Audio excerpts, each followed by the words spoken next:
Hello students, हम लोग करने वाले हैं class 10th math chapter number 8 introduction to trigonometry.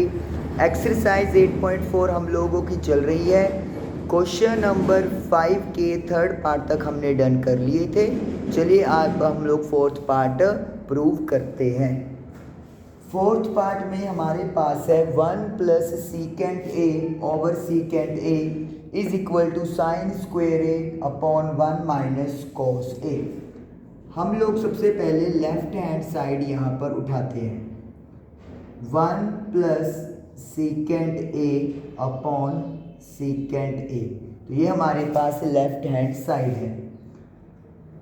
Secant हमें पता है कॉस का रेसिप्रोकल होता है, तो हमने क्या किया, सीकेंट को 1 अपॉन कॉस और इस सीकेंट को भी 1 अपॉन कॉस लिख लिया। तो हमने सीकेंट को कॉस ए में कन्वर्ट कर लिया। एलसीएम लेंगे कॉस ऑफ ए, तो मल्टीप्लाई करेंगे cos A plus 1 divisible by 1 upon cos A. तो हमने यहाँ पर एलसीएम लिया है और क्रॉस मल्टीप्लाई की है cos A plus 1 upon cos A upon 1 upon cos A. 1 plus cos A as it is लिख दें upon cos A. 1 upon cos A जब मल्टीप्लाई होएगा तो ये कॉस ए अपॉन 1 या सिंपली कॉस ए रह जाएगा। कॉस ए के साथ कॉस ए कैंसिल करेंगे तो 1 प्लस कॉस ए हमारे पास ये बन गया।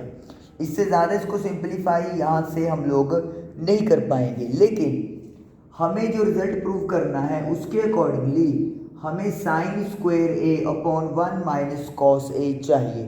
तो हम लोग यहाँ पर क्या करेंगे, जो रिजल्ट हमारे पास तैयार हो गया है इसकी हम लोग multiply and division 1 minus cos A के साथ कर देंगे। यस, देखिए इसको मैं थोड़ा इरेज करता हूँ यहाँ से।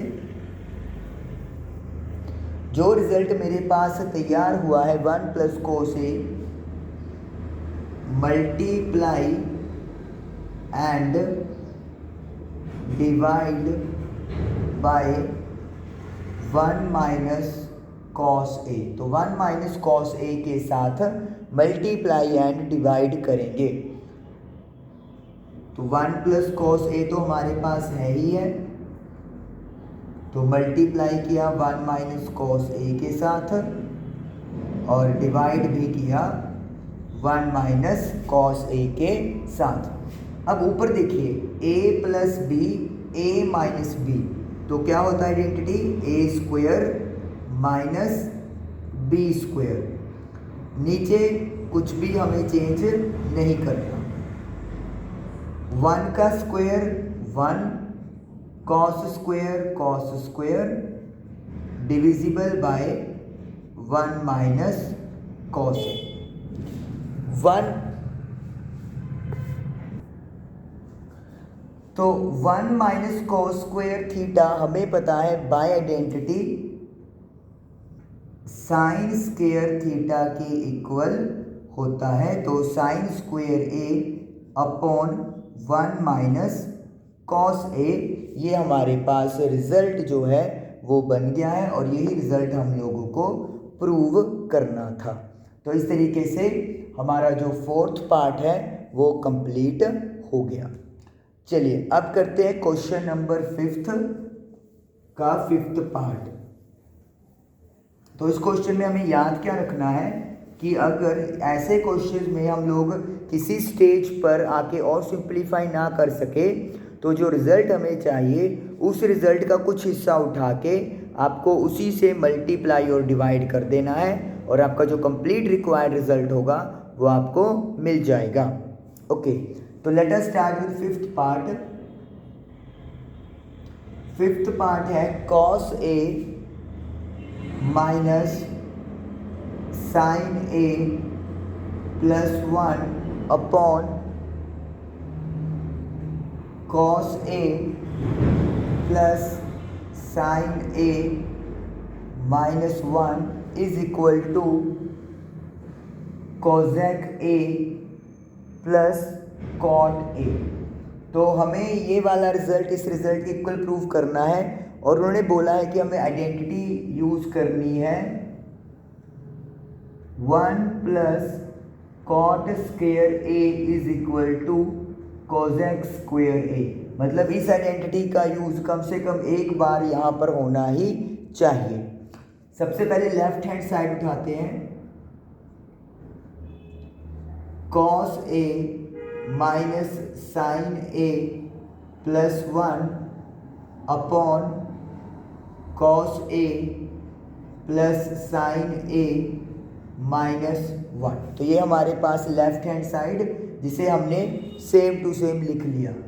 यस, प्लस माइनस को ध्यान से चेक करना है आपने, क्योंकि अगर एक भी अपन ने साइन यहाँ पर गलत नोट कर लिया क्वेश्चन पेपर से तो हमारा पूरे का पूरा रिजल्ट ही गलत हो जाएगा। अब हमें देखिए यहाँ पे कोसेक और कॉट बनाना है। तो अगर मैं डिवाइड कर दूं नोमिनेटर एंड डिनोमिनेटर दोनों को बाय साइन ए, तो मेरे पास कोसेक ए और कॉट ए रिजल्ट आ जाएगा। देखिए कैसे, कॉस को साइन से डिवाइड किया तो it will be cot A, sine को साइन से डिवाइड किया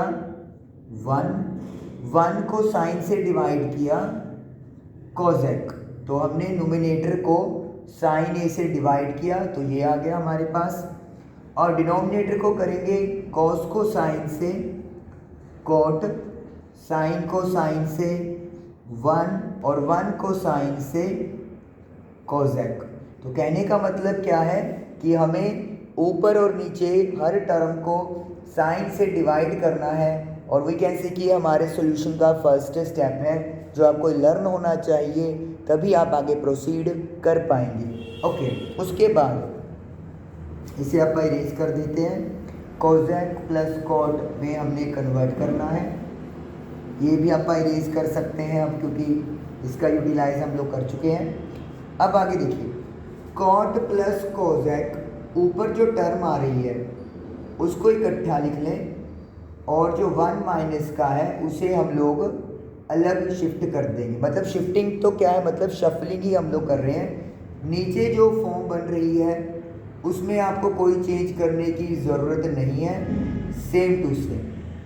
चलिए, अब हमने इसको यहाँ पे ऐसे लिख लिया है तो इसका काम भी ख़त्म हुआ। अब बारी आती है आइडेंटिटी यूज़ करने की। हमें 1 is equal to cosec square minus cot square put करना है। मतलब क्या है, हमने ये आइडेंटिटी यूज़ करनी है इस वाले पार्ट में ऊपर, नीचे हम लोग 1 पुट नहीं करने वाले, सिर्फ नोमिनेटर के 1 की जगह cosec square minus cot square put करेंगे। तो cot A plus cosec A minus, bracket शुरू करते हैं क्योंकि ब्रैकेट लगानी ज़रूरी है नेगेटिव की वजह से, 1 की जगह cosec square A minus cot square A upon cot A plus 1 minus cosec A. Now इसे एक ब्रैकेट लगा लें ताकि थोड़ा सा आपको क्लियर पिक्चर होनी शुरू हो जाए। यहाँ पे अब आगे क्या करेंगे, देखिए हम लोग नीचे वाले पार्ट को कुछ भी चेंज नहीं कर रहे, ये चीज़ भी आप लोग को दिमाग में रखनी है। Cot plus cosec A same to same लिखा, A square minus B square, तो आइडेंटिटी को एक्सप्लोर करेंगे तो A minus B multiply by A plus B. तो हमने A square minus B square की आइडेंटिटी को यहाँ पर एक्सप्लोर किया A minus B into A plus B में। अगेन डिनोमिनेटर वाली टर्म में no change, same to same. तो यहाँ पर A square minus B square की आइडेंटिटी के थ्रू हमने नेक्स्ट स्टेप परफॉर्म किया। चलिए इसको कट करते हैं, ये भी हमने यूज़ कर लिया है तो इसको भी अब आप हटा सकते हैं। चलिए अब देखिए ऊपर कॉट प्लस कोजेक, ये वाली जो टर्म है आपको सेम दिखाई दे रही है, तो इसका मतलब है इस वाली में से और इस वाली में से कोजेक प्लस कॉट कॉमन आ जाएगा। तो कोजेक थीटा नहीं ए सॉरी प्लस कॉट ए, क्योंकि पॉजिटिव है तो आप आगे पीछे भी लिख सकते हो, ये कॉमन आ जाएगा तो इधर बचेगा 1 और ये तो बाहर है तो ये टर्म बचेगी। नेगेटिव लगा होने की वजह से कोजेक जाएगा माइनस में और माइनस माइनस प्लस कॉट हो जाएगा प्लस का। तो इसका मतलब है अगले स्टेप में हमने कोजेक प्लस कॉट कॉमन लिया और जो बाकी बच गया उसे हमने यूज़ कर लिया। Divisible cot A plus 1 minus cosec A, तो ये हमारे पास आ गया। 1 प्लस का है, कॉट प्लस का है, कोजेक माइनस का है, तो इसका मतलब है ये वाली जो टर्म है ये इसके साथ प्रॉपर मैच कर रही है। तो मैच करने का मतलब है ये इसको कैंसिल आउट कर देगी, तो हमारे पास क्या बचा, cosec A plus cot A, और यही रिजल्ट जी हम लोगों ने प्रूव करना था is equal to right hand side. और इस तरीके से हमारा 5th पार्ट डन हुआ।